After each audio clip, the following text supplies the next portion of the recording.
Alors qu'ils examinent un site de ruines anciennes, deux jeunes archéologues, Margot et Derek, ainsi que leur jeune ami, le nomade Moki, sont pris dans un tourbillon de sable mouvant et disparaissent aussitôt.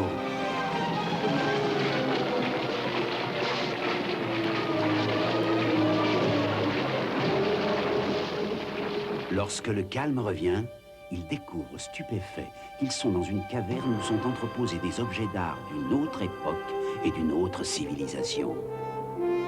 Et là, sur le portail qui ferme l'entrée de la caverne, ils peuvent lire cette inscription « Quiconque franchit ce seuil remonte le temps ».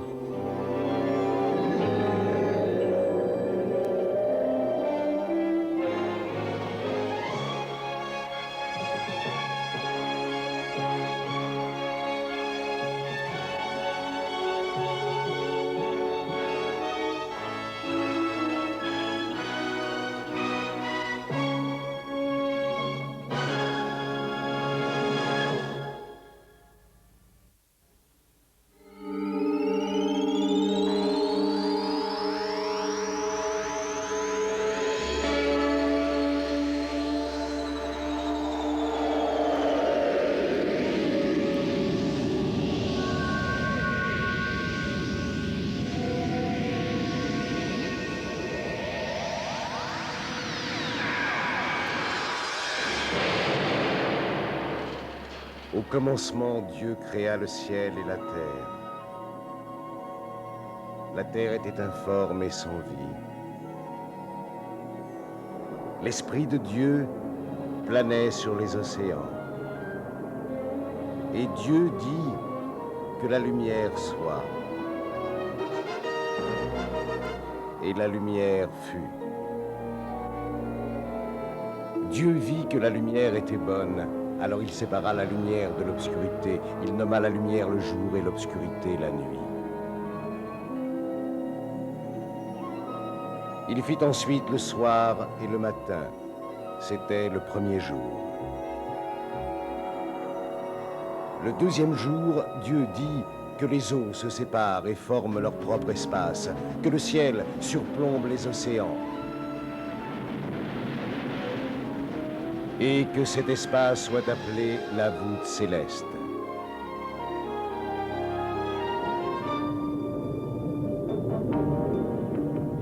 Il y eut le soir et le matin, c'était le deuxième jour.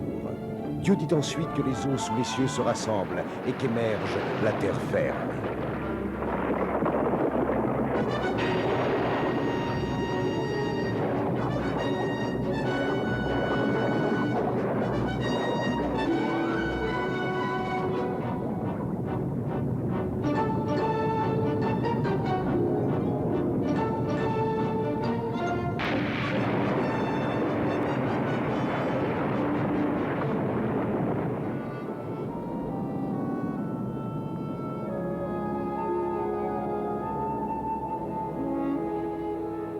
Dieu nomma ces nouveaux espaces la terre, et il donna le nom de mer aux eaux assemblées. Il vit qu'il en était bien ainsi. Alors Dieu dit, la terre donnera naissance à l'herbe et aux plantes qui porteront des graines. Et il en fut ainsi. La végétation recouvrit la terre.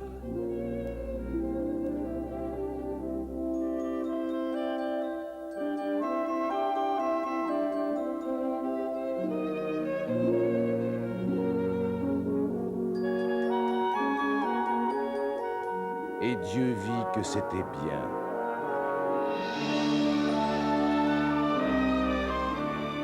Puis vinrent le soir et le matin. C'était le troisième jour. Le quatrième jour, Dieu créa les étoiles.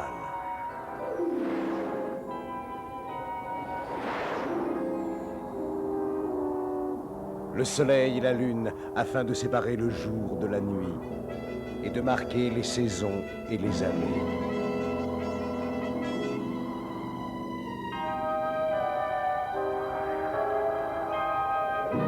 Dieu vit que c'était bien.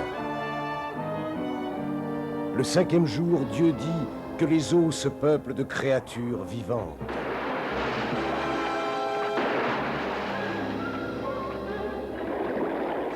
C'est ainsi que naquirent des créatures aquatiques et des animaux marins de formes et d'aspects différents.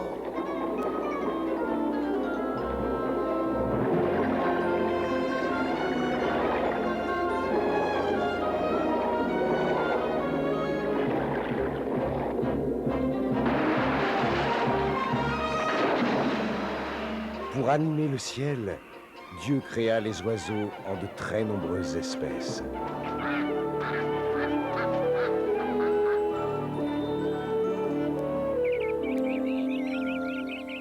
Dieu vit que c'était bien.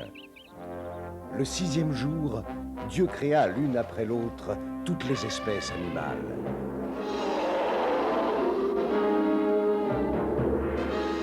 Les grands fauves,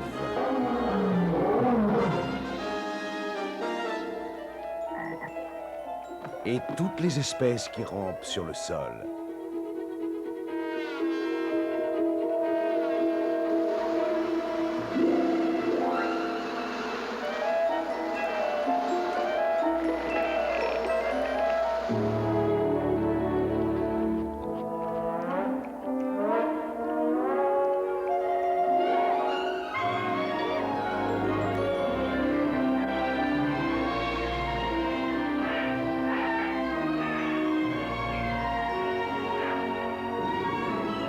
Dieu était content, et il dit, « Je vais créer l'homme à mon image, tel que je le souhaite. »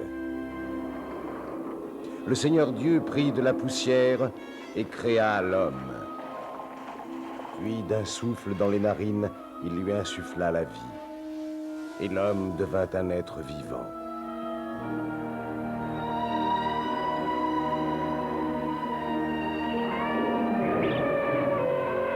Dieu fit de lui le maître de toute vie sur terre.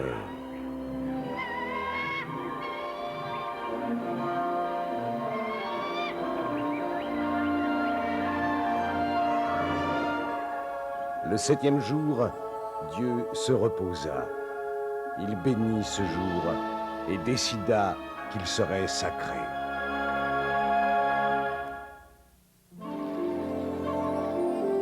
Dieu planta un jardin à l'est d'Éden. Il y envoya vivre l'homme qu'il appela Adam. Dieu dit à Adam d'entretenir et de prendre soin de ce jardin et qu'il pourrait cueillir les fruits de tous les arbres, tous sauf un, celui-là, l'arbre de la connaissance du bien et du mal. Dieu le mit en garde, manger ce fruit lui apprendrait ce qu'est le bien, mais aussi le mal, le bien et le mal. Son destin serait alors la mort.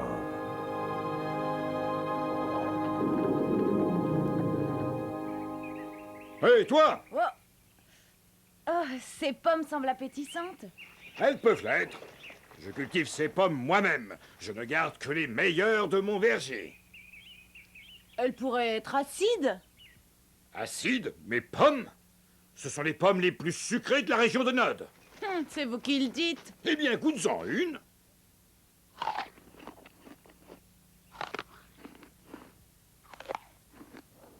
Alors, qu'est-ce que je disais? Acide. Acide? Impossible.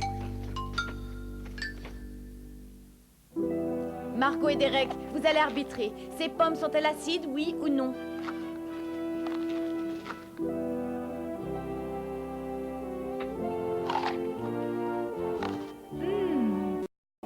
Délicieuses. Les meilleures pommes de la région.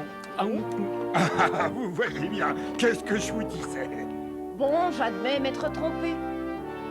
J'avais tort, vous aviez raison. Ces jeunes ne connaissent rien.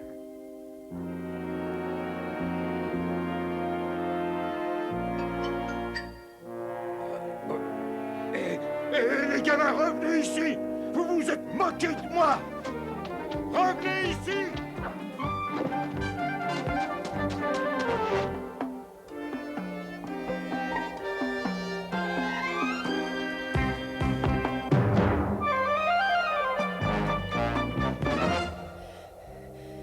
On n'a pas été très correct avec lui. Oui, là je suis d'accord. Oui, mais on avait tellement faim.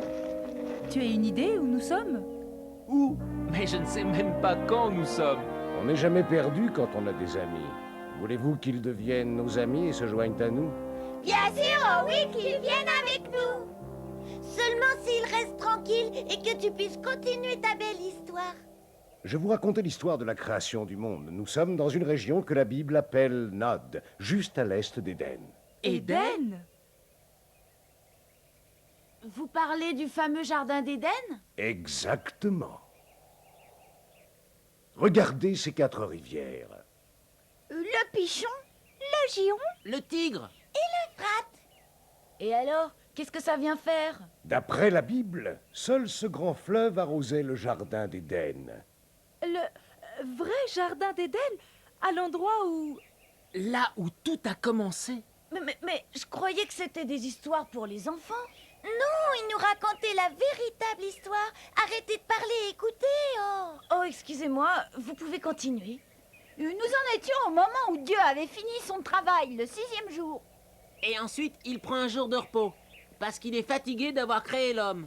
Eh, y a pas de femme? Oui, et si on parlait de nous? Oui, j'allais y venir, justement.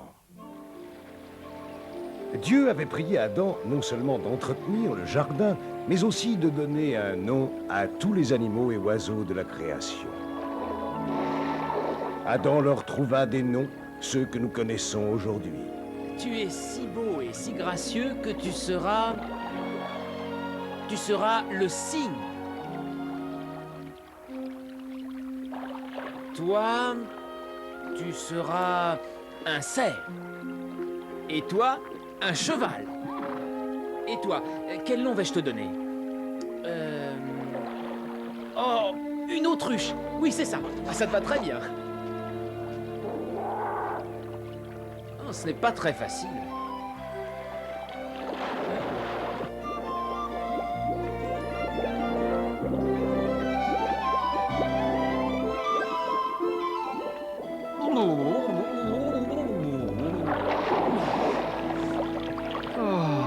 Une carpe à grande bouche et une perche à petite bouche et une truite arc-en-ciel. Toi, tu es le lapin. Et toi, tu es un renard.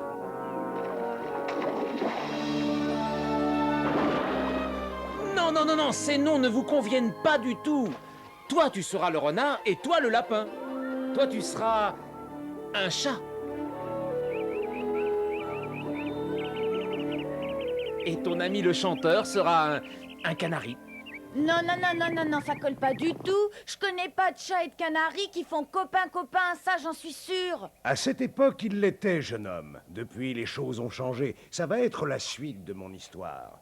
Toutes les créatures du Jardin d'Éden vivaient en paix, entre eux et avec Adam, à l'exception d'un seul. Celui-là était la plus rusée et la plus méchante de toutes les créatures de Dieu. Le serpent.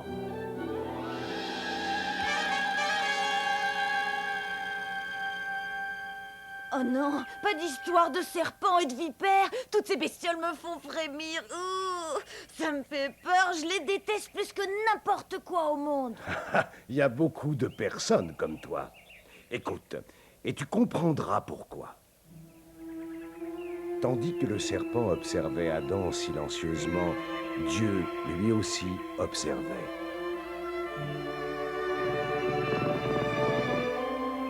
Chacun a besoin d'un compagnon qui lui ressemble.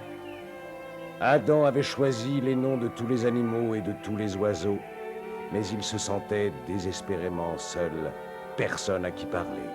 Alors Dieu fit en sorte qu'il plongea dans un profond sommeil.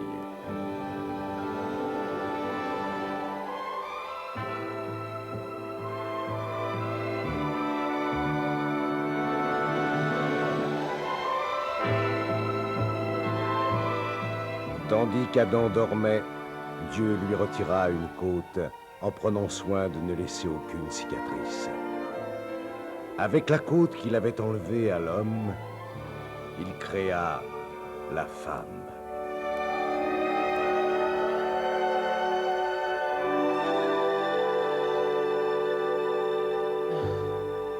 Je suis là avec toi, ta compagne. Enfin, de mon corps et de ma chair, tu t'appelleras femme, car tu es né du corps de l'homme.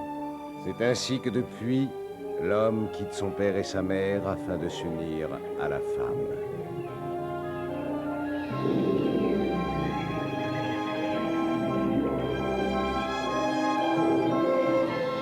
Au milieu des animaux, ils vivaient nus, eux l'homme et la femme, et n'en éprouvaient aucune gêne.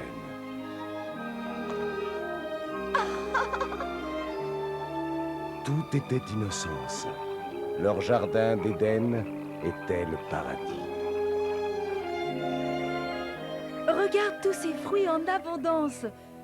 Je vais en goûter quelques-uns. Non! Ève, non! Qu'est-ce qui t'arrive? Dieu, pardonne-moi. Qu'y a-t-il, Adam? Qu'as-tu fait? Il ne s'agit pas de ce que j'ai fait, mais de ce que je n'ai pas fait. J'ai oublié de te parler de cet arbre et de ses fruits. Dieu n'a formulé qu'une seule interdiction pour nous dans ce jardin. Il nous est interdit de manger un seul fruit de cet arbre. C'est l'arbre de la connaissance du bien et du mal. Et si nous désobéissons à Dieu et en mangeons, nous devrons mourir. Oh, mourir. Qu'est-ce que ça veut dire? Qu'est-ce que ça veut dire, mourir? Ça veut dire la fin de tout ce que nous avons ici, de tout, la fin de toutes ces merveilles. Celui-là, c'est l'arbre de vie. Ses fruits donnent la vie éternelle. Nous pouvons en manger et vivre éternellement, mais interdiction de goûter aux fruits de cet arbre. Tu es prévenu maintenant. Si c'est la volonté de Dieu, nous n'avons qu'à accepter. Oui. C'est vraiment dommage. Ces fruits paraissent tellement délicieux. Oui, et ils le sont. Je sais qu'ils le sont. Si,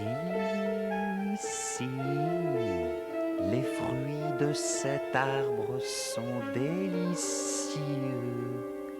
Non, s'il vous plaît, plus d'histoires de bestioles hideuses et de serpents visqueux. Mais celui-ci sait parler. Oh, c'est la pire espèce qui soit. Ah, mes enfants, il va pleuvoir.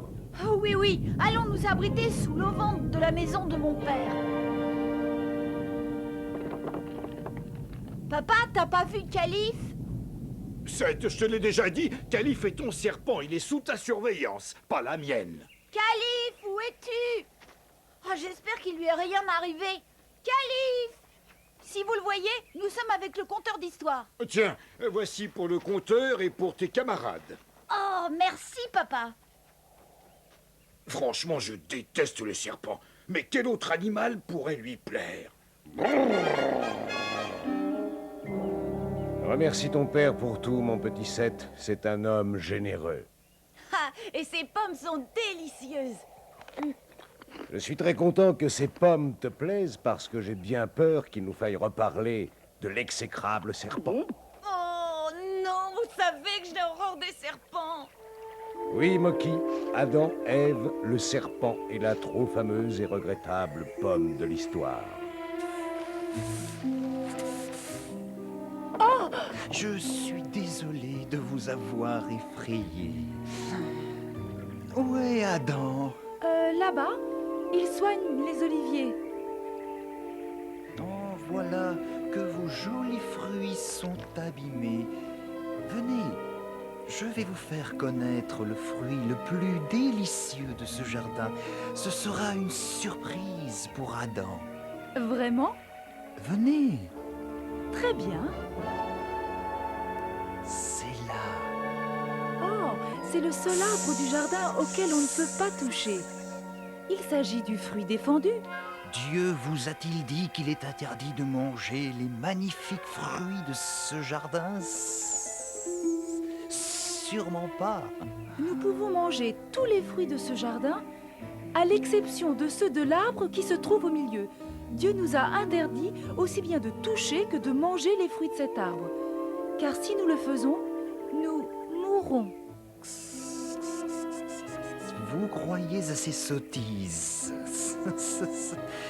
Naturellement que vous ne mourrez pas.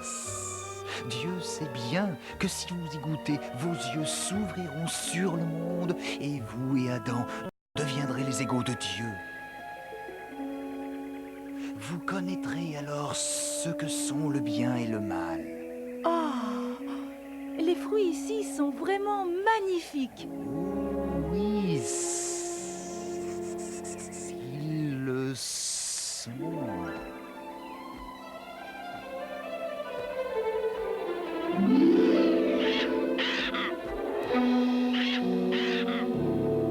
Bonjour, petit oiseau. Viens, viens avec moi retrouver Ève. Vas-y, goûte-les. Fais-toi une opinion. Mais Adam, Il te remerciera. Tu le rendras plus sage, un dieu. Et tu deviendras sa déesse. Tu vois, tu l'as cueilli et rien ne s'est passé. Maintenant, croque-la.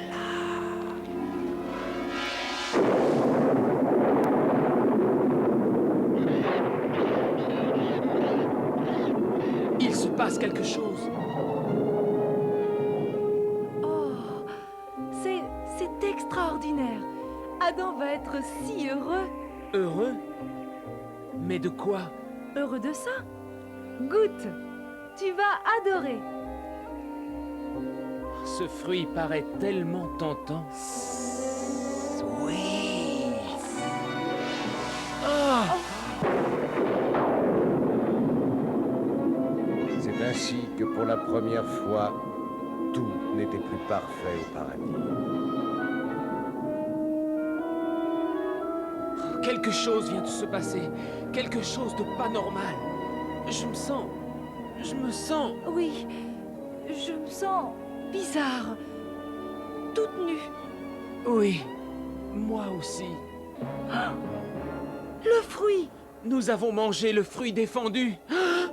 Vite, nous devons nous cacher. Soudain, le ciel s'assombrit, l'orage éclata. Dieu, très en colère, les cherchait dans le jardin. Adam et Ève se cachèrent, effrayés après leur désobéissance. À partir de ce moment, l'homme comprit ce qu'était le bien et le mal. Adam et Ève se vêtirent de simples feuilles qu'ils ramassèrent dans le jardin. Alors, qu'est-ce qui se passe après? J'en peux plus d'attendre. Wow! Calife! Tu as retrouvé mon serpent préféré, Moki. Merci beaucoup. Je t'en prie. Ainsi que je le disais, Dieu appela Adam et Ève. Adam! Adam! Où es-tu? J'ai entendu ta voix, mais j'étais effrayé parce que j'étais nu. Alors je me suis caché. Qui vous a dit que vous étiez nu? Auriez-vous touché aux fruits défendus? La femme que vous m'avez donnée comme compagne m'a offert un fruit de l'arbre et je l'ai goûté. Femme! Quel forfait as-tu commis? Le serpent. Le serpent s'est joué de moi. Et j'ai croqué le fruit. Oh, Serpent! Tu seras maudit plus que tout autre. Tu ramperas au lieu de marcher. Tu te traîneras dans la poussière tout au long de ta vie. Et la femme sera ton ennemi éternellement. Et ses enfants, les ennemis de ta descendance. Va-t'en, Adam! Va-t'en, Ève! Je vous chasse du jardin d'Éden. Quittez ce jardin à jamais. Toute votre vie, vous la consacrerez à cultiver la terre pour trouver votre nourriture et gagnerez votre pain à la sueur de votre front. Ensuite, vous mourrez, car vous êtes nés poussière, et poussière vous redeviendrez. C'est ainsi que Dieu chassa Adam et Ève du paradis terrestre. Tu sais ce que je pense? Quoi? Eh bien que cette histoire de paradis, c'est pour que nous comprenions bien les paroles de Dieu. donc, tout est parti d'Adam et Ève. Il y a le bien et il y a le mal. Et nous sommes condamnés à travailler pour mériter notre pain quotidien. C'est exactement ce que je fais. J'ai planté ce verger tout seul, et la récolte, c'est moi aussi. Vous en voulez? Dites, j'espère que vous n'avez pas mis un serpent dedans. Oh non, je déteste les serpents, moi aussi. Tenez, prenez-les pour votre voyage. Mon fils m'a dit que vous alliez très loin. Alors là, vous ne croyez pas si bien dire. Pourquoi ne pas essayer de retrouver ce jardin? Oh oui, nous devrions partir à sa recherche. Aucun d'entre nous ne retournera au Jardin d'Éden.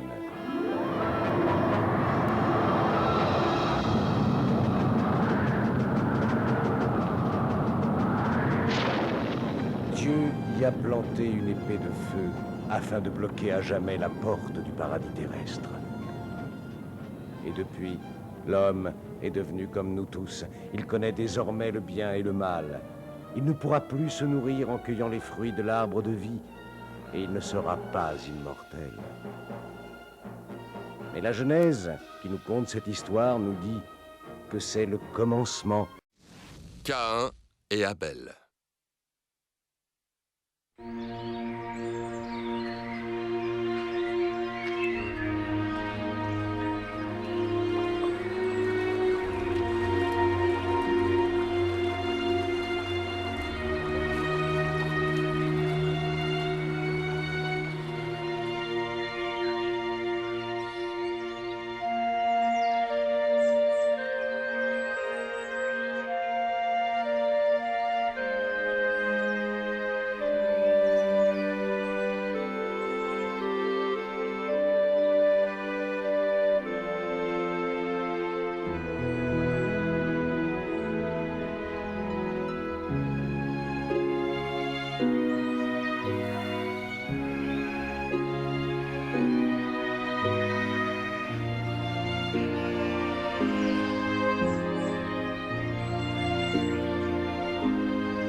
Trois lunes se sont écoulées déjà depuis qu'Abel est parti dans la vallée. Il devrait être revenu depuis longtemps. Je suis inquiet. Les neiges ont complètement fondu. Même sur les sommets, son troupeau pourrait paître tranquillement ici.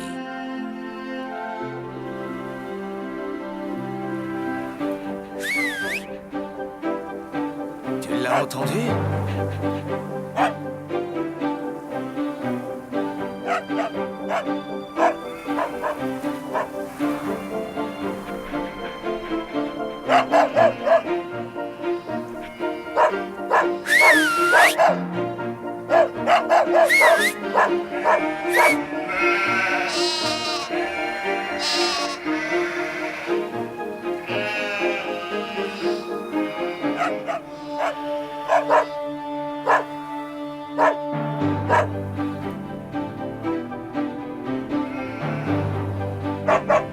Abel est revenu, je te rends grâce, ô Seigneur.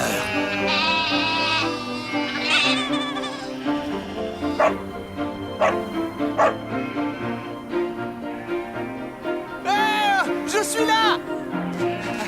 Père!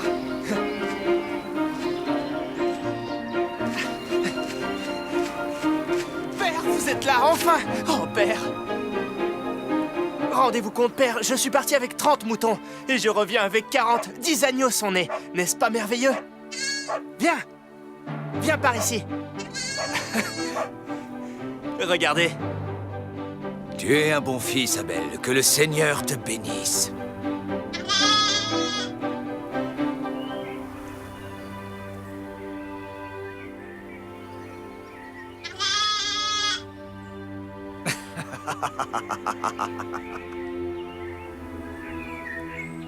Allez, va retrouver ta mère.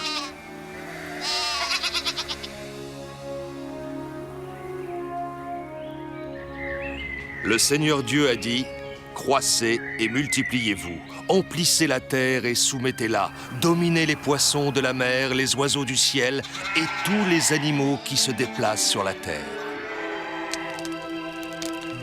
Quant à toi, femme, je multiplierai les peines de tes grossesses, et tu enfanteras dans la douleur. Et toi, l'homme, tu gagneras ton pain à la sueur de ton front, jusqu'à ce que tu retournes au sol dont tu fus tiré. Car tu es poussière et tu retourneras à la poussière. » Et Adam obéit. Il s'unit à Ève, sa femme, et il affronta avec elle les difficultés de la vie. Ève lui donna 2 fils. D'abord Caïn, puis Abel.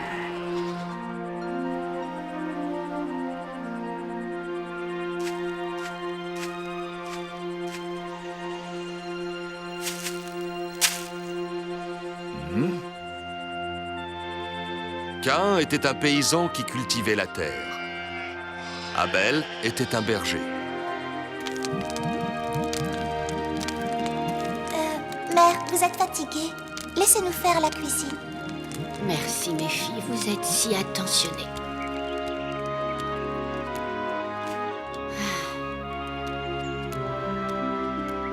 Dis donc, toi! Je t'ai déjà dit 1000 fois de ne pas traverser mes champs. Quoi? Occupe-toi de tes moutons et évite mon blé. Même si tu dois marcher 2 fois plus, ne passe pas dans mes champs. Caïn, tu as perdu la tête? Tu n'as pas entendu la voix de notre père qui vient de nous appeler? Oui, je l'ai parfaitement entendu. Au lieu de travailler et de se fatiguer comme moi, il reste tranquillement assis là-bas, sur ce rocher, et il raconte qu'il parle avec Dieu. Ce que j'aimerais savoir, moi, c'est si Dieu l'écoute, lui. Est-ce que Dieu lui répond? C'est ça que j'appelle avoir une conversation avec quelqu'un. Mais en fait, il est devenu paresseux depuis qu'il a 2 fils qui font tout le travail à sa place. C'est un prétexte pour ne rien faire. Abel! Venez, mes fils. Il est temps de préparer nos offrandes au Seigneur notre Dieu. Très bien. Passe cette fois-ci. Mais la prochaine fois que je te surprends dans mes champs, je te tuerai. Tu es prévenu.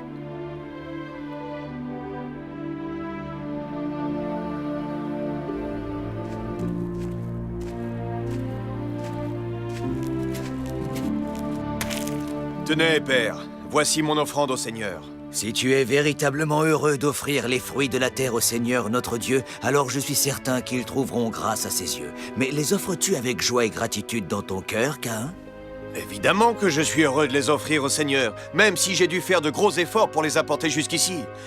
J'aurais préféré rester à la maison et me reposer. Le travail au champ toute la journée est épuisant. Il faut qu'il en soit ainsi. C'est la volonté de Dieu. Oui, mais pendant que moi je m'éreintes dans les champs, vous ne faites rien d'autre que parler avec lui, tranquillement assis sous un arbre. Caïn, il faut toujours que tu te plaignes de quelque chose. Qu'offres-tu, Abel?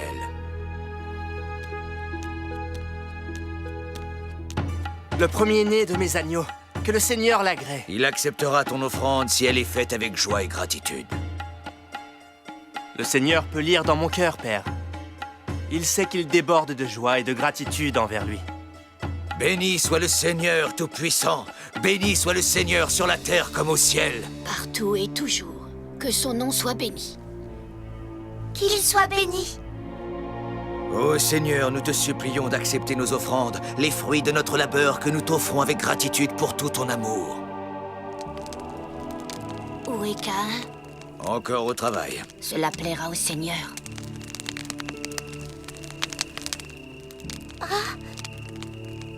Dieu peut voir au fond des cœurs, et il ne peut pas être trompé.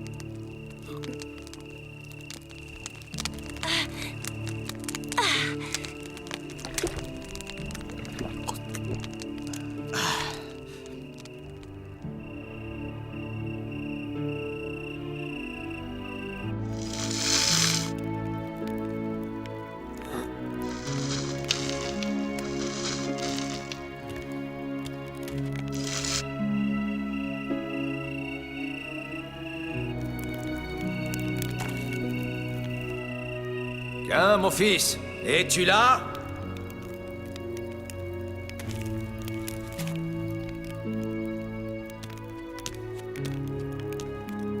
Oui, qu'y a-t-il, père? Je vois que tu accumules les richesses, mon fils. Vous savez que tout ce que je possède vous appartient, père. Je vous l'ai répété maintes et maintes fois. Comment dois-je le dire pour vous le faire comprendre? Oui, je le sais, Caïn. Tu me l'as déjà dit maintes et maintes fois, et je t'ai bien entendu à chaque fois. Mais tu sembles agir plus par cupidité que par générosité. Père, comment pouvez-vous dire une chose pareille? Ce que je fais, c'est pour le bien de la famille. Oh, certainement, mais chaque fois que la famille a besoin de la moindre de ces choses, tu te plains amèrement et tu grinces des dents avant de consentir à la donner. Mais père, vous savez que tous dans la famille sont négligents, ils dilapident nos richesses constamment. C'est pour cette raison qu'ils me demandent sans cesse de nouvelles provisions. Mon fils, tu sembles malheureux même au moment où tu fais tes offrandes au Seigneur notre Dieu. Mais père, aujourd'hui encore, j'ai apporté une magnifique corbeille de fruits. Oui, mais le don ne t'a apporté aucune joie, Caïn. Le Seigneur peut lire l'insatisfaction qui habite ton cœur. Vous en êtes bien sûr? Et comment le savez-vous? C'est lui qui vous l'a dit? Et qu'est-ce qu'il vous a raconté sur Abel? Il doit être très content d'Abel. Père, c'est moi qui trime du matin au soir dans les champs, qu'il pleuve ou qu'il vente, et c'est moi qui nourris cette famille par mon labeur. Et pourtant le Seigneur n'est pas content de moi? Pourquoi avez-vous voulu la naissance d'Abel? Abel t'aime, Caïn, tu ne peux pas l'ignorer.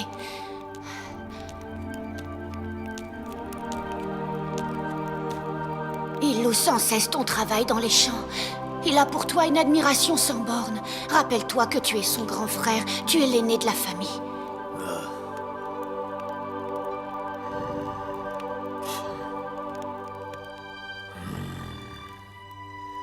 Ne craignez rien, je ferai toujours ce que vous m'ordonnerez. C'est la volonté de Dieu. Je suis heureux d'entendre tes paroles, mon fils. Bonne nuit. Que Dieu l'aide à tenir la promesse qu'il vient de faire.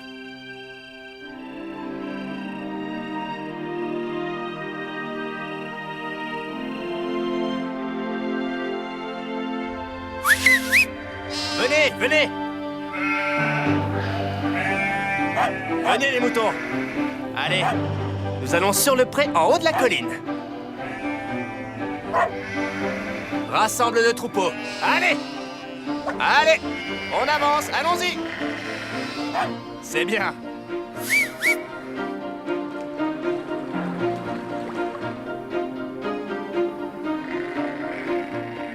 Père? Père! Je ne m'attendais pas à vous voir avant ce soir. Qu'est-ce qui vous amène? Abel, je voudrais te parler à propos de ton frère Caïn. Vois-tu, à l'intérieur de son cœur, un serpent le tourmente. Mais il t'aime. Oui, je le sais. Mais je le traiterai toujours avec le respect qu'il mérite, père. Je vous en donne ma parole. Tu es un bon fils, Abel. Puisse Dieu répandre ses bienfaits sur toi. Va. À ce soir, père. Au revoir.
Tu sais qui je suis, Caïn, et je suis partout.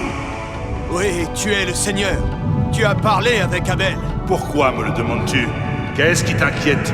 Je n'ai nul besoin de parler avec lui. C'est avec toi que je veux parler. Tu es celui dont la conduite m'inquiète. Alors parle, Seigneur. Pourquoi ton visage est-il toujours triste? Je ne sais pas. Oh oui, tu le sais. Change ta conduite et recommence à sourire. Le mal t'attend en embuscade. Tu dois le combattre et le vaincre. Je le ferai, Seigneur. Oui, Seigneur, j'essaierai de le faire. Si j'en suis capable. En serais-je capable, Seigneur? Toi qui sais tout, tu peux me le dire, Seigneur. Réponds-moi, je t'en supplie. Réponds-moi.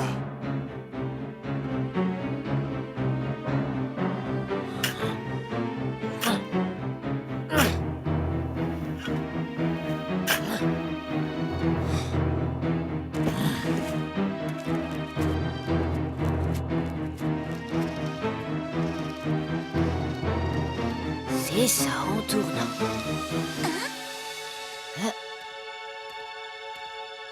Que fait Caïn ici?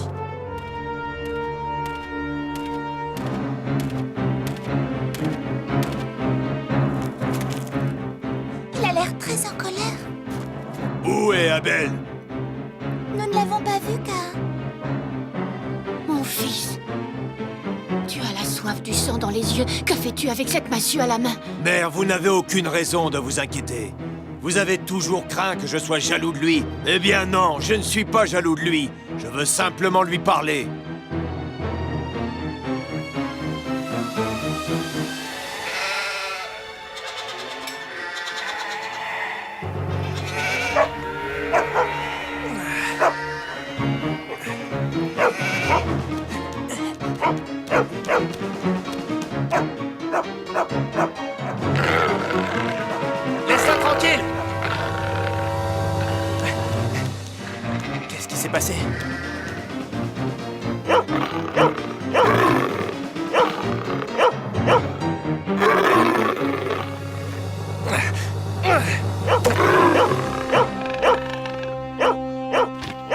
Allez, file!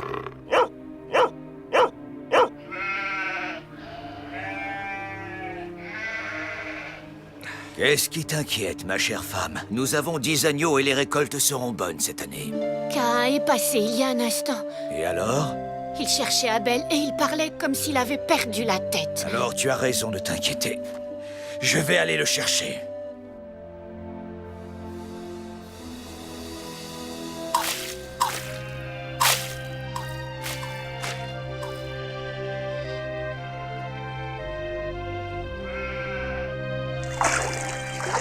Il faut que je te parle, mon frère.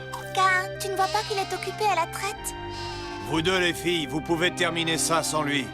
Et quand vous aurez fini, rapportez le lait à votre mère. Elle a déjà allumé le feu sous la marmite. Oui, finissez les filles. Pendant ce temps, je vais voir comment je peux aider mon frère.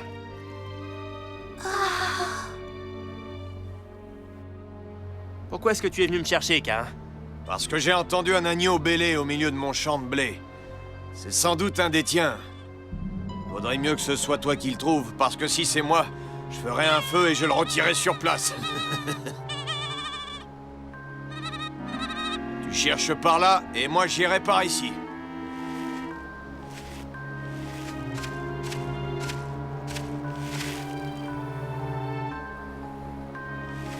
Où es-tu? Où es-tu? Ah, te voilà enfin, mon petit agneau. Je vais te sortir de là tout de suite, espèce de garnement. Je me demande qui t'a attaché là. Qui a bien pu faire ça? C'est moi, mon très cher frère. Ah! Ah!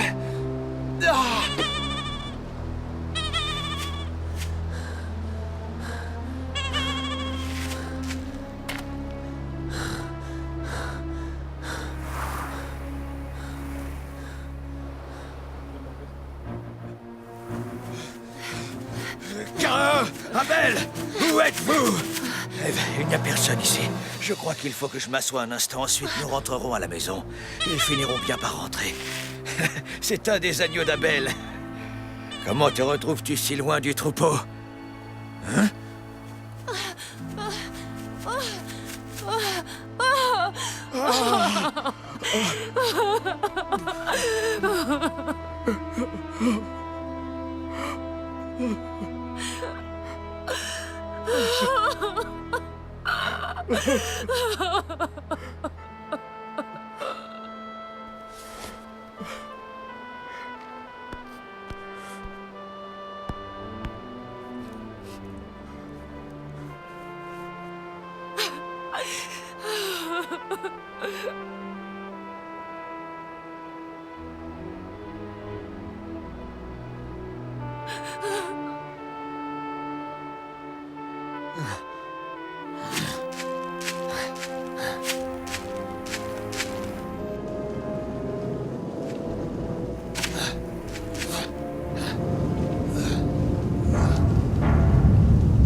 Tu reconnais ma voix?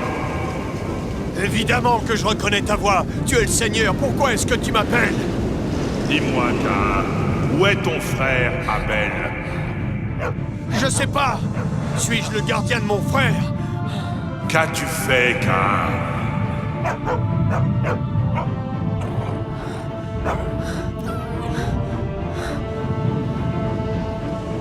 Tu ne peux pas fuir, Caïn. Écoute le sang de ton frère crier vers moi depuis le sol. Je l'entends. Sois maudit, Caïn. Fuis le sol qui, par ta main, a bu le sang de ton frère. Tu es maudit par le sang de ton frère. Si tu cultives la terre, elle ne te donnera plus ses fruits.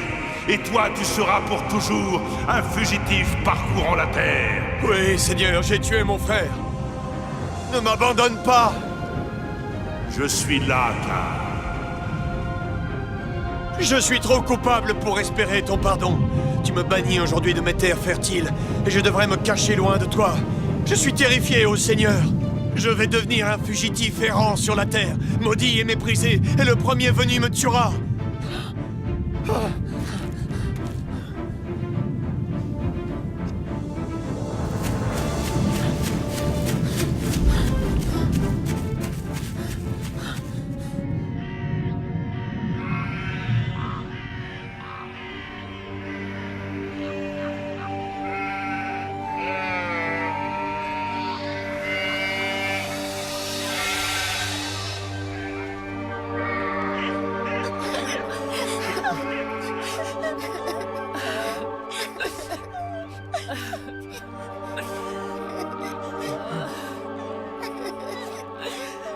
Seigneur, que nous est-il arrivé? Qu'est-il arrivé à mes deux fils?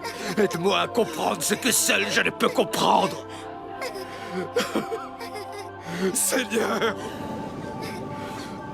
Le frère a tué le frère, Seigneur. Je sais qu'Abel était cher à ton cœur, mais j'ai perdu mes deux fils et je suis submergé de chagrin. Et maintenant, le sang d'Abel doit être lavé par le sang de Caïn. Celui qui le rencontrera devra le tuer pour que justice soit faite. Non, Adam, telle n'est pas ma volonté. Mais alors il devra vivre avec ce péché pour le restant de ses jours. Seigneur Dieu, c'est une peine plus terrible que la mort. Il ne trouvera jamais la paix. Quiconque tuera Caïn, ma vengeance le poursuivra 7 fois. Ton fils parcourra la terre, solitaire et misérable, jusqu'à la fin de ses jours. J'ai marqué son front d'un signe, afin que ceux qui le voient sachent qu'ils ne doivent pas le frapper.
Et Dieu dit à Noé, la fin du monde est proche. La terre ne connaît que violence et corruption. C'est pourquoi je vais l'anéantir avec tous ses habitants. Partout ce n'est que perversité. L'homme s'est lui-même condamné à disparaître. De tous, seul Noé et sa famille faisaient preuve de vertu. Aussi Dieu lui ordonna-t-il de construire une arche afin que lui et les siens puissent survivre.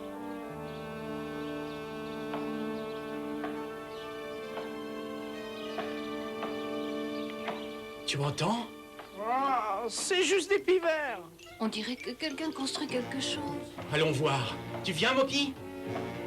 Je commençais un rêve très agréable, un petit déjeuner géant avec des croissants, des tartines et... Mais peut-être qu'ils construisent une maison. La belle affaire. Mais dans une maison, il y a une cuisine. Et dans une cuisine, on fait des repas. Repas? Alors qu'est-ce qu'on attend?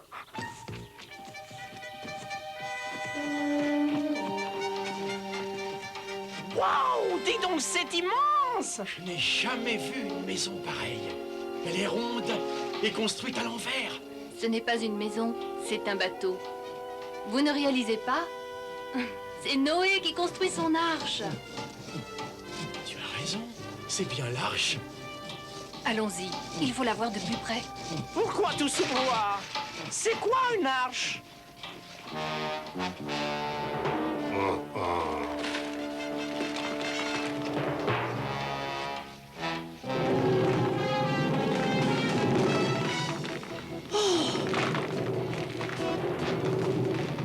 Allez, tout le monde, poussez! N'ayez pas peur! Moki est là! Tout va bien. Oh, je l'ai échappé belle. Ces jeunes gens ont empêché les planches de me tomber dessus. rocher a failli tout emporter. Il n'a pas pu tomber tout seul. Ma femme et moi, nous vous remercions. C'était la moindre des choses. Heureusement que nous sommes arrivés à temps. Mais pourquoi quelqu'un ferait ça? Nos voisins nous croient devenus fous parce qu'on construit cette arche. Il est vrai que vous êtes si peu nombreux. Oui, nous ne sommes que 8. Ma femme et moi, nos 3 fils, Cham, Sem, Japhet et leurs femmes. Mais c'est la volonté de Dieu. Moi, je suis Margot. Et voici Derek et Moki. C'est avec plaisir que nous vous aiderons. Vous êtes les bienvenus. Mais je vous préviens, la tâche sera rude. Je suis allergique au travail difficile. Nous avons peu de temps avant que la terre ne soit inondée par un déluge ennemi. Déluge? Allez, au boulot et le plus tôt sera le mieux.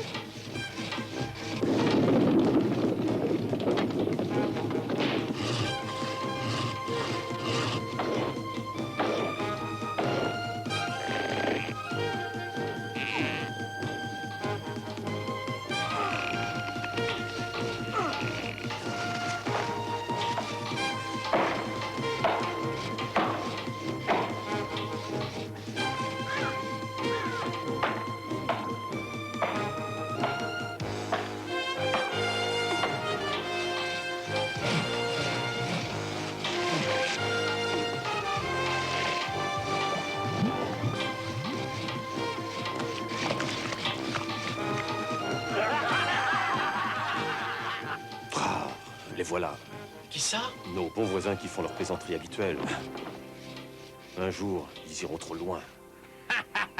Eh bien, dis donc, à ton avis, qu'est-ce que c'est que ça? Si grand, c'est peut-être qu'une grange.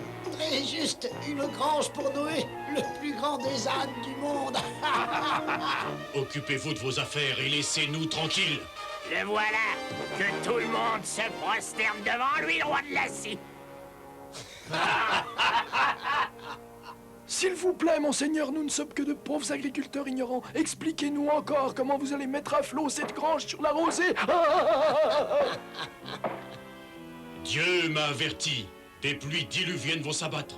Mais si elles viennent, Noé, tu n'auras pas besoin d'un bateau. Ta tête est assez creuse pour te faire flotter. Ils n'ont pas le droit de te parler comme ça. Japhet, ils s'en vont. Mais ils reviendront encore pour se moquer de nous. Ne te fâche pas, mon fils. Tu devrais plutôt prier pour eux. Tous sont condamnés à être engloutis par les flots. Ils périront tous engloutis par les flots? Oh non! Oh, je ne pensais pas que ce serait si imposant, pas vous? Grand comme un paquebot. Il y a juste un petit détail qui cloche. Où est la mer? Mais tu as entendu Noé, les pluies viendront. Il va falloir beaucoup de pluie pour que l'eau monte jusqu'à la montagne. Il y en aura beaucoup. Plus de pluie et d'eau que la Terre n'en a jamais connu. Mais supposons le contraire. Alors nous aurons droit aux comiques de service. Oui, les aimables railleurs du quartier. Qu'est-ce que tu fais là? Tu es venu nous provoquer comme les autres? Eh non, je suis ton ami, souviens-toi. Je vous admire d'avoir fait tout ça pour votre père, je vous félicite. Dites, laissez-moi vous aider. Que cherches-tu, Septa? Moi? Je ne cherche rien du tout.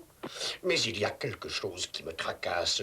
Qu'est-ce que vous avez fait pour vous-même et pour vos femmes? Eh bien... Vous étiez si occupé à aider Noé que vous avez négligé vos propres intérêts. Vous n'avez ni terre, ni bétail, aucun moyen de nourrir vos familles. Ça ne me semble pas juste pour des jeunes gens comme vous. Mais c'est l'arche qui est importante. Oui, oui, mais à supposer, juste à supposer que la pluie ne vienne pas. Vous et vos femmes, vous n'aurez rien. Nous ne faisons qu'obéir à notre père. Écoutez, j'ai une idée. Ceci est du bon bois. Je pourrais m'arranger pour l'échanger contre de la terre et du bétail. Échanger le bois? Réfléchissez, faites-moi connaître votre réponse demain. Vos femmes méritent mieux que ce que vous leur offrez. La réponse est non. Vous faites une grave erreur. Vous êtes têtu. J'espère que vous et votre fou de père sombrerez corps et bien avec ce bateau ridicule fou que vous êtes. Voici la dernière planche, père. À toi l'honneur. Cette grande arche, commandée par Dieu, construite par des hommes et des femmes, est maintenant achevée. Hurrah!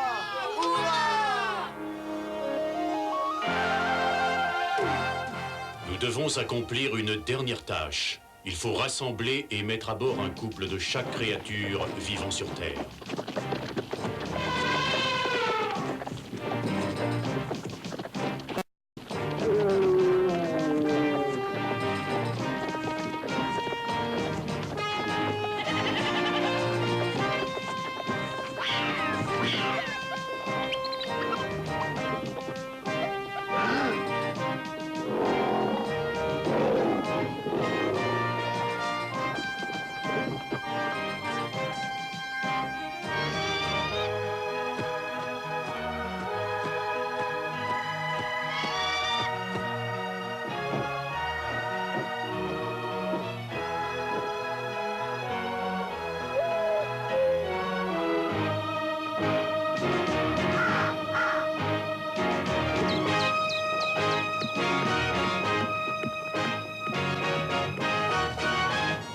Deux éléphants?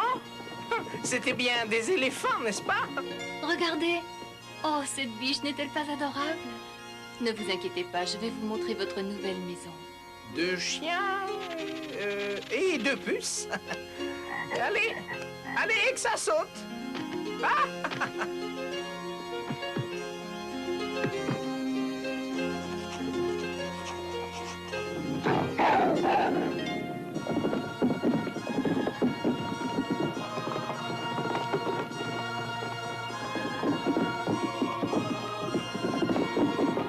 Oh, une bosse.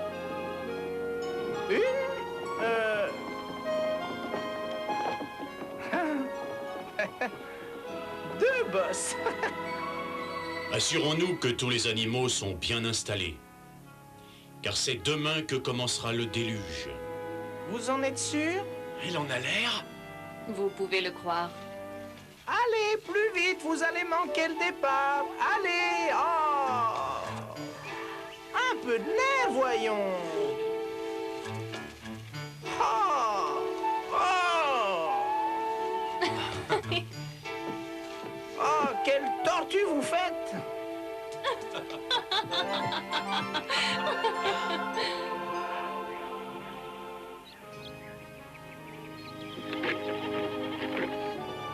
Hé, regarde, elle est apprivoisée. Il faudrait lui trouver un nom. Et si on l'appelait... Dolores? Qu'est-ce qu'il y a, Derek? As-tu regardé le ciel ce matin? Il n'y a pas un seul nuage. Pourtant, d'après Noé, la pluie devrait tomber aujourd'hui. Elle tombera sans doute cet après-midi. Je l'espère. Pour Noé. Seulement, pour le reste du monde, je n'en sais rien. Cette porte est beaucoup trop lourde. Il faut trouver un moyen de la fermer. Quel temps fait-il? Mes yeux ne sont plus ce qu'ils étaient. Eh bien... L'horizon doit être noir de nuages, n'est-ce pas? Il n'y a aucun nuage, Père. Pas un seul? Père, même si le déluge n'arrivait pas, il nous resterait toujours ce précieux bois. Le déluge viendra, mon fils. C'est gentil à toi d'avoir attendu, Noé. Nous avions peur que l'eau t'emporte cette nuit, avant qu'on puisse te dire au revoir. Allez, viens, Noé. Tu verras, l'eau est bonne. Viens nager. Si tu penses que l'on va monter jusqu'ici, t'es encore plus sous que moi. Hé, Noé, combien y a-t-il de singes comme toi dans ton zoo? Ne faites pas attention, les pluies vont arriver aujourd'hui. Je le sais, j'en suis certain. Elles viendront. Telle est la volonté divine. Mais imaginons en toute bonne foi qu'il n'ait pas bien entendu.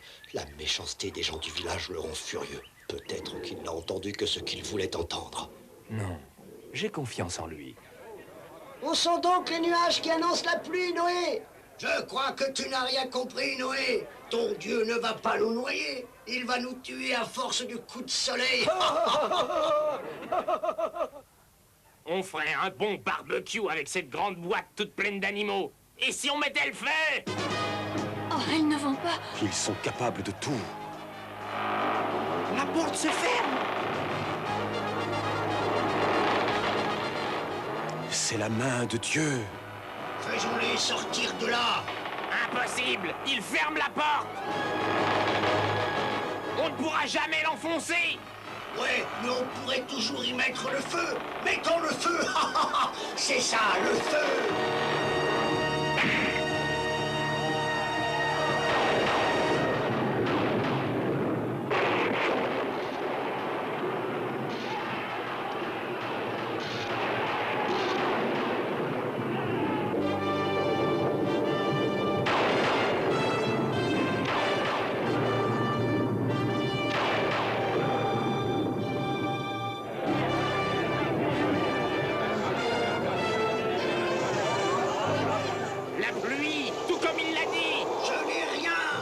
qu'une averse. Ce n'est rien, tu n'entends rien. Père, je dois t'avouer une chose. J'ai eu quelques moments de doute. Je le sais, mon fils. Dieu a mis notre foi à l'épreuve. Moi aussi, j'ai douté. Combien de temps cette tempête va-t-elle durer? 40 jours et 40 nuits. Maintenant, occupez-vous des animaux. Nous endurerons la tempête la plus puissante que le monde ait jamais connue. Où vas-tu? On commençait juste à s'amuser. Hein? On va attraper ce vieux fou et... Noé avait raison. On va tous mourir. Ce n'est qu'une averse, rien de plus. Hé, revenez. Où allez-vous? Hé, vous vous trompez. Le Dieu de Noé n'est qu'une imposture. Vous m'entendez?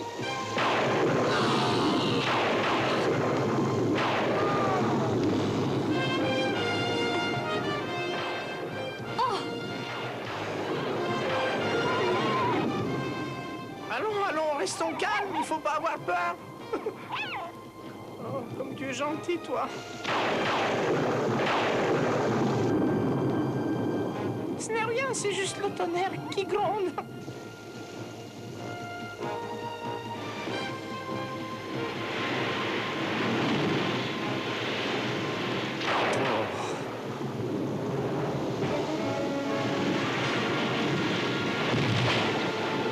Oh.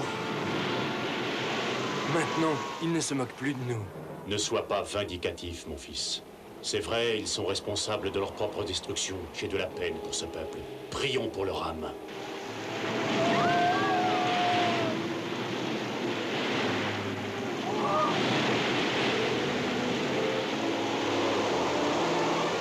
Les vagues nous éteignent. Je vais prévenir les autres. Accrochez-vous! Oh, si seulement je pouvais me rappeler autre chose que je vous salue, Marie.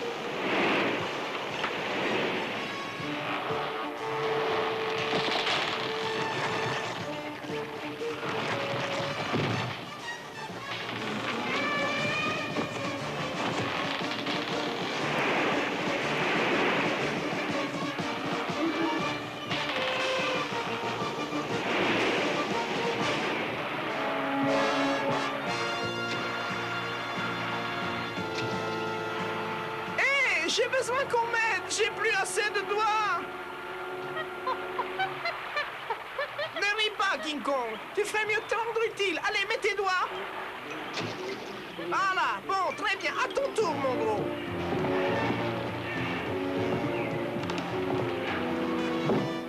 Je le savais. On peut toujours compter sur ses amis dans les coups durs. Regarde, la biche. Elle s'est tordue la patte. Il faut trouver une planche. On va lui fabriquer une attelle. Fais vite, Derek. N'aie pas peur, je suis avec toi. Bon boulot, les gars. Rappelez-moi de vous donner une ration supplémentaire. Si nous survivons. Ça devrait faire l'affaire. Où sont les canaux de sauvetage? C'est quoi un canot de sauvetage? J'avais peur que tu dises ça.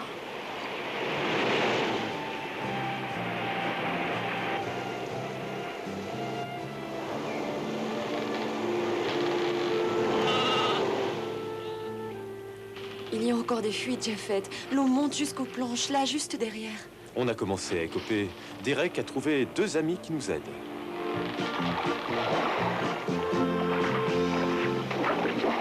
Qu'en penses-tu? Je crois que sa patte guérira, grâce à tes soins. Si seulement l'orage s'arrêtait, il y aurait moins de risques qu'elle la cogne contre quelque chose. Rassure-toi, ça ne peut pas durer encore bien longtemps. Où est ce petit Moki? Je ne le vois plus. La dernière fois que je l'ai vu, il entrait dans la réserve avec des planches. Il est probablement en train de faire des étagères. Ils seront reconnaissants quand ils verront que j'ai construit un radeau.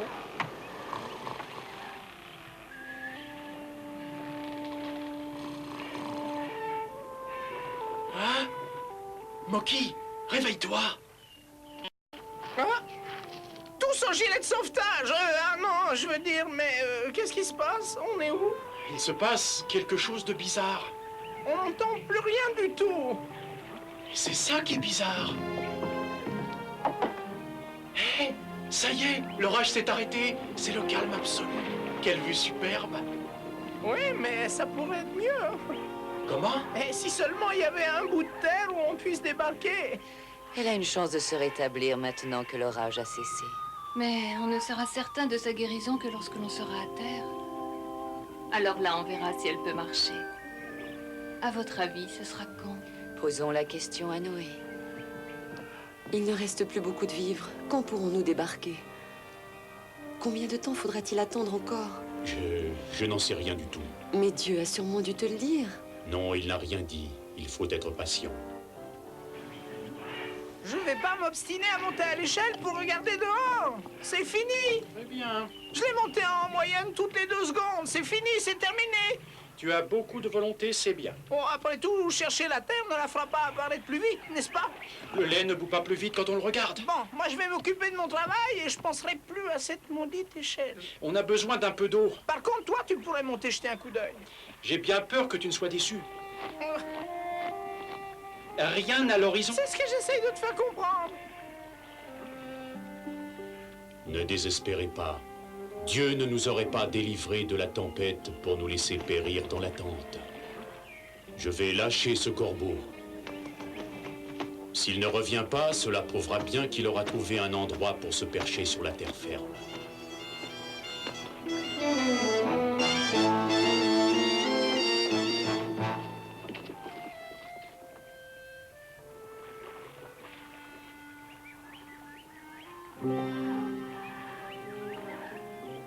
J'aurais jamais cru que la terre me manquerait autant.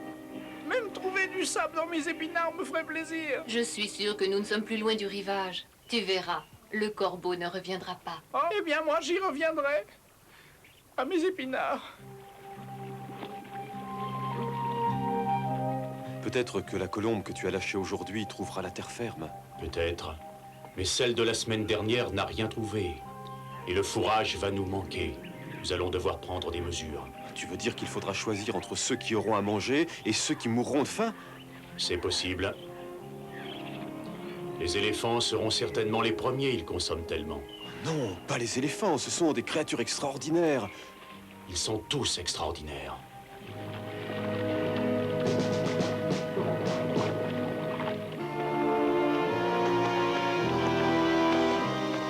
Ce serait peut-être moins cruel de battre les animaux maintenant, au lieu de les laisser mourir de faim. Ce serait moins pénible. Mais je n'arrive pas à croire que Dieu ait voulu qu'une seule de ces créatures périsse. Je m'en charge. Les plus gros d'abord, n'est-ce pas, père? Elle rapporte un jeune rameau. Un rameau d'olivier. C'est un signe de Dieu. La terre n'est pas loin. Et l'espoir? Il faut la montrer aux autres. Tous les animaux devraient te remercier, ma petite colombe.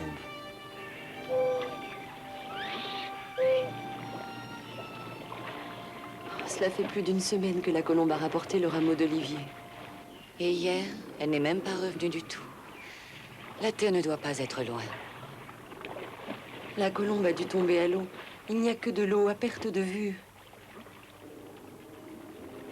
Accepte nos remerciements, Seigneur, pour tes nombreuses faveurs. Oh Dieu Tout-Puissant, nous t'implorons, indique-nous la terre promise. Et si tu nous juges dignes de fouler le sol de cette nouvelle terre, nous formons le vœu de te servir fidèlement. Amen.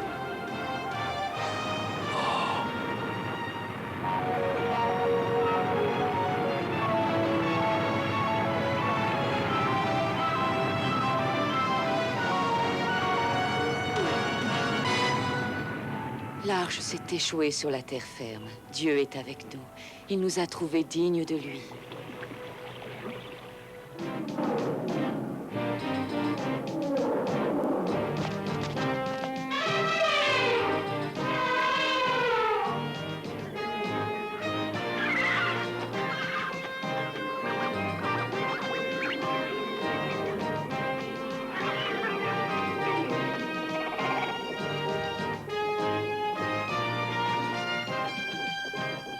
Je t'admire sincèrement, Moki. Pas un seul instant, tu n'as craint cette redoutable tempête. Moi, tu sais, je prends les choses comme elles viennent. Et le radeau, il était pourquoi? Eh bien, je me suis dit que je l'aurais au cas où, enfin, tu sais, on sait jamais. Si l'un de nous avait paniqué... Oh oui, bien sûr, je comprends. La voilà qui arrive. Elle marche. Allez, vas-y, tu peux faire mieux que ça.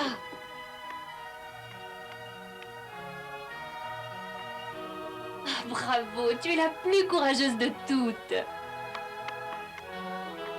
N'aie pas peur, tout va bien. Va et fais plein de petits, aussi mignons que toi. Tu n'auras plus besoin de rien, tu es sûr? Oui, ça ira. Merci pour tout, Sam. C'est nous qui vous remercions. Au revoir tout le monde. Au revoir. Au revoir, Sam. Maintenant, remercions le Seigneur qui règne sur la terre et les mers. Prions Dieu qui nous a délivrés. Oh, Noé, regarde. Un signe. Dieu soit loué. Dieu créa alors l'arc-en-ciel et dit: voici le sceau du pacte qui nous lie désormais. Plus jamais les eaux ne recouvriront la terre pour la détruire. Chaque fois qu'il pleuvra, vous vous souviendrez de l'arc-en-ciel, symbole de l'alliance éternelle entre Dieu et toutes ses créatures vivantes.